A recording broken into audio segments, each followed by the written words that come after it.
Hi, I'm USS 45 Railfan Productions. Today we'll be reviewing a boxcar from K-Line. Why the heck am I even doing this? My car is decorated for the Central Railroad of New Jersey, and this boxcar is an icon of American railroading. Be careful when touching this bag. This bag contains toxic chemicals and toxic wastes. A good way by getting rid of this bag is stamping on it on the floor, and it will be automatically gone. We'll start the model at a possible 100 points. As you can see, my model is decorated in a very dark green for the CNJ paint scheme. And some of the logos and numbers and letters over here are in gold, which is unacceptable for a model this way designed, because not all CNJ boxcars had that, including 6416, which did not have that, so I'm taking 5 points. My model arrived damaged. As you can see, the brake wheel is missing. I'm taking another 5 points. All the detail on the boxcar, including the rivets and the ladder, and the pieces back here and the ladder here, and the walkway on the top are all molded on, which is unacceptable for a model. I'm taking 5 points.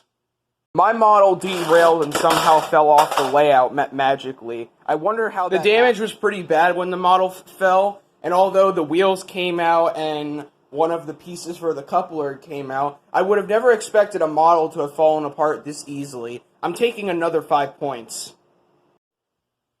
A good way by fixing the boxcar is smashing it with one tool, a hammer.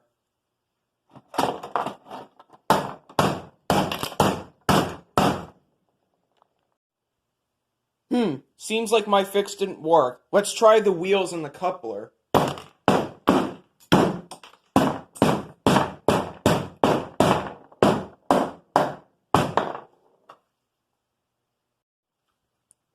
Now the wheels roll very perfectly on the rails. Look at that. Look how perfectly that rolls.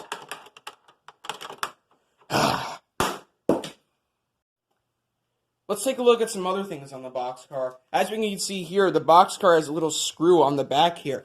Ew! Looks like that there's another screw on the other side too. Ew!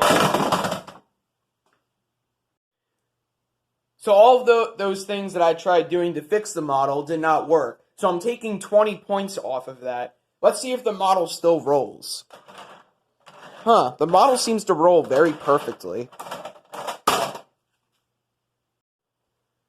Let's take a look at an underside view of the car. As we can see here, that there is no detail underneath the car whatsoever. I'm taking another 5 points off of that, and a smash for the car just for the fun of it. There is no body wobble on the car. Shall we test?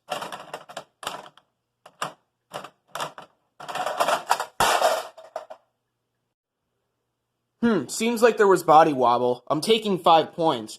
My model is now damaged just because it fell off the floor when it wobbled. So I'm taking another 5 points. I'm giving the model the benefit of the doubt since this car, when it was in operation, did not have this kind of truck design. The coupler at the A end is too low. The coupler at the B end is too low also, only because it has one wheel. I'm taking another 5 points off this model since the couplers do not like to open and mostly like to stay closed all the time, such as this one. Let's take a look and see what we've got. So, I took a total of 5 points since my model arrived damaged without the brake wheel. I took a total of another 5 points since the model had molded on detail. I took another 5 points for the model not having any detail underneath. I took a total of 5 points actually of 15 points for the model having screws at both the A and B end, which hurt my feelings. And I took another 5 points of the CNJ logo and the lettering all being in gold. And I took another 5 points of the truck design on the model. I also took another 5 points since the body wobble was so bad and the model got damaged. I also took another 5 points off of the couplers, since the couplers do not like to stay opened and like to stay closed for the remaining of the time. And since my fixing did not work on the model, I'm taking another 5 points. That leaves us with a total of 35 points, which would be an E on our report card. This model is a very terrible and garbage model. I'm giving it a blue signal. And with an incorrect placed blue flag. I think K-Line did a very terrible job on this boxcar. If you're willing to throw it on the floor and fill it up in your garbage can, I think you'll like it.